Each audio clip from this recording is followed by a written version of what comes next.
তফসিল সম্পর্কে যেটা আছে সেটা বলা হচ্ছে যে আমরা চেষ্টা করছি যে ভোট গ্রহণের তারিখের ৬০ দিন আগে আমরা তফসিল ঘোষণা করব। এখন ৬০ দিন এইটা আমি বলতে পারি, কিন্তু ভোট গ্রহণের তারিখটা তো আমি জানি না। সম্ভাব্য এটাই বলে দিলাম। তো আমাদেরকে মাননীয় প্রধান উপদেষ্টার দপ্তর থেকে বলা হয়েছে যে আগামী রমজানের আগে ভোটের ব্যবস্থা করতে। এখন আগামী রমজান আমার যদি ভুল না হয়ে থাকে তাহলে ১৭ বা 18 ফেব্রুয়ারি বা 19 তারিখে এরকম দিকে হবে।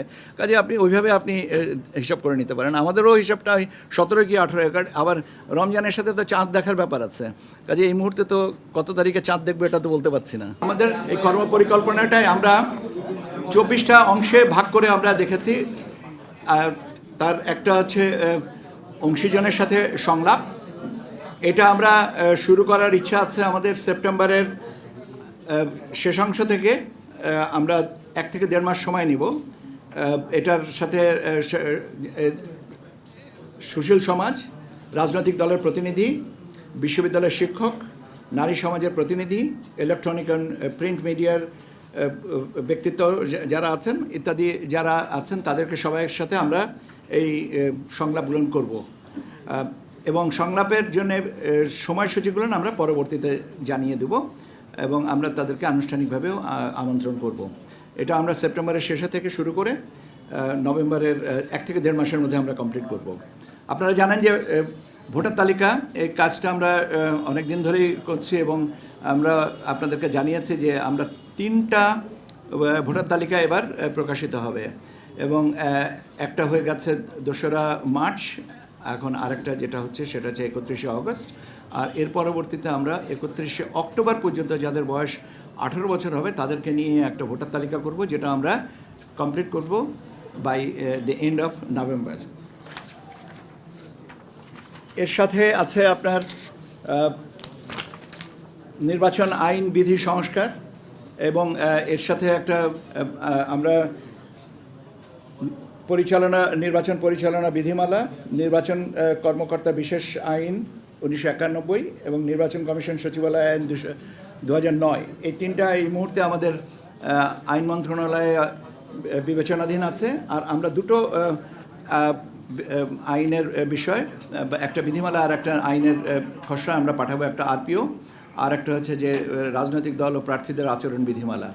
এটা একটার সাথে আরেকটা পরস্পর অঙ্গাঙ্গিকভাবে জড়িত বিধায় এটা আমরা একসাথে পাঠাবো এবং আমরা আশা করছি আমরা আগামী সপ্তাহে এটাকে আইন মন্ত্রণালয়ে পাঠিয়ে দেবো, ভেটিং অ্যান্ড সাবসিকুয়েন্ট যে কাজগুলো আছে। নতুন রাজনৈতিক দলের নিবন্ধনের যে কার্যক্রম আপনারা জানেন যে আমরা মাঠ পর্যায়ে তথ্য যাচাইয়ের জন্যে পাঠিয়েছি। কয়েকটা অলরেডি আমরা কিছু জায়গা থেকে পাচ্ছি এবং এটা চলমান থাকবে এবং আমরা আশা করছি যে এটা আমরা সেপ্টেম্বরের ভিতরে কমপ্লিট করতে পারবো।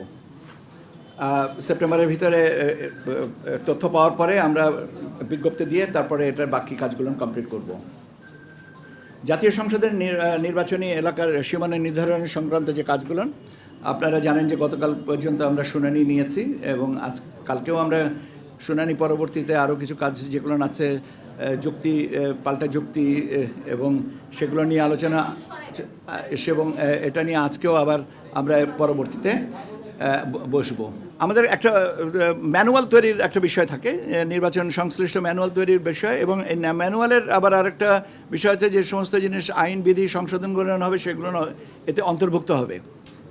তো যেহেতু আমাদের 30শে সেপ্টেম্বরের ভিতরে আমরা আশা করছি যে বিধিবিধানগুলোকে আমরা সংশোধন পারবো, এটা করার যত তাড়াতাড়ি সম্ভব এটাকে আমরা করতে পারবো এবং এটাকে দরকার পড়বে আমাদের মাঠ পর্যায়ের প্রশিক্ষণের সাথে। কাজে আমরা আনুষ্ঠানিকভাবে আমরা অনুমিত হচ্ছে যে 31শে অক্টোবরের ভিতরে আমরা এই পুরো কম্পাইলেশনটা করে আমরা অন্ততকে ম্যানুয়ালগুলো তৈরি করে নিতে পারি যাতে আমাদের কাজগুলো সুবিধা হয়।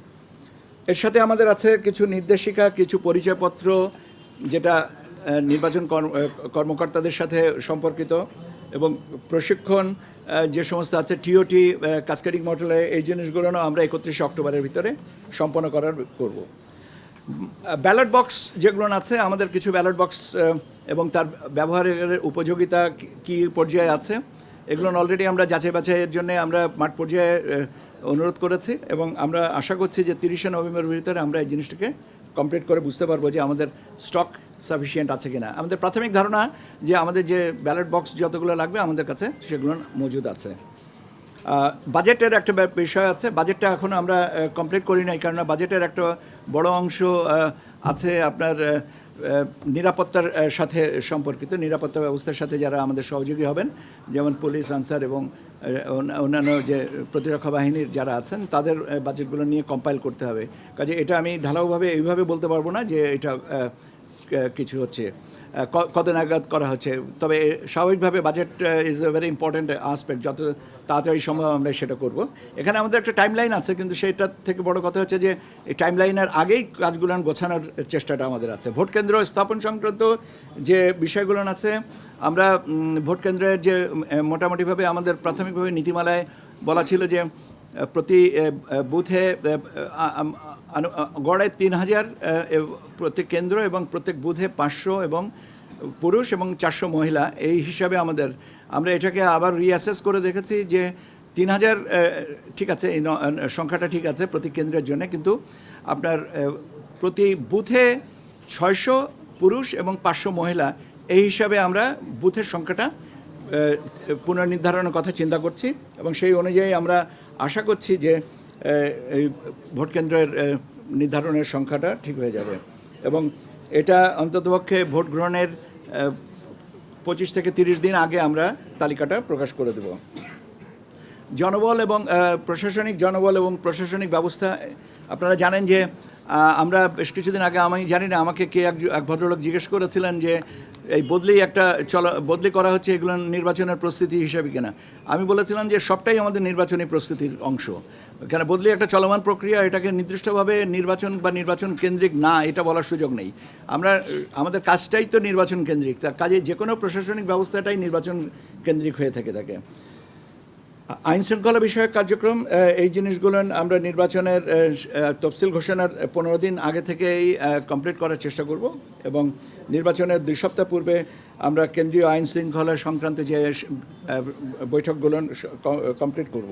আমি সীমানা নিয়ে বলছিলাম যে গতকালকে পর্যন্ত আপনারা জানেন যে আমরা সীমানা নিয়ে যে শুনানি ছিল সে শুনানিটা কমপ্লিট করেছি। এখন শুনানি অন্তে যে তথ্য পর্যালোচনার পর্যায়টা চলছে এবং আমরা আশা করছি যত তাড়াতাড়ি পারা যায় আমরা এটা করব, কেননা সীমানার সাথে আরও অনেকগুলো জিনিস জড়িত আছে। তবে আমাদের মোটামুটিভাবে ধারণা যে আগামী 15ই সেপ্টেম্বরের ভিতরে এইগুলোকে চূড়ান্ত করতে পারবো এবং আপনার জিআইএসএ ম্যাপ এই জাতীয় যে কাজগুলো আছে সেগুলো আমরা 30শে সেপ্টেম্বরের ভিতরে কমপ্লিট করব। পর্যবেক্ষক এবং সাংবাদিক নীতিমালা নিয়ে আপনারা অলরেডি জানেন যে আমরা এটা প্রকাশ করেছি এবং কার্ডের নমুনা ইত্যাদি যে বিষয়গুলো আছে এটা আমরা over the period of time এটা কমপ্লিট করব। এর সাথে আপনাদের সাথেও একটা আলোচনার বিষয় আছে, সেটাও আমরা এর মধ্যে করব। এবার একটা যেটা নতুন সংযোজন সেটা হচ্ছে যে আইটি সাপোর্টেড পোস্টাল ব্যালট, আপনার আউট অফ কান্ট্রি ভোটিং এবং in country postal ballot voting, যারা দেশের অভ্যন্তরে আছেন এবং যারা দেশের বাইরে আছেন, বাংলাদেশি যারা ভোট দিতে চাচ্ছেন, সেরকম আমাদের একটা ব্যবস্থা এটা করা। এবং আমরা এই জিনিসটা একটা প্রজেক্ট এবং পরিকল্পনা কমিশনে আমাদের সহকর্মীদের প্রতি আন্তরিকভাবে কৃতজ্ঞতা যে তারা খুব অল্প সময়ে এই প্রজেক্টটাকে আমাদের ক্লিয়ার করে দিয়েছেন এবং আমরা প্রজেক্টের কাজ গতকালকেও আমরা এটার একটা ব্রিফিং শুনেছি এবং আমরা মনে হয় যে গতিতে আমরা আগাচ্ছি তাতে আমাদের যে লক্ষ্যমাত্রা ছিল যত তারিখে তার আগে আমরা বোধহয় প্রজেক্টটাকে পাইলট রানে নিয়ে আসতে পারবো।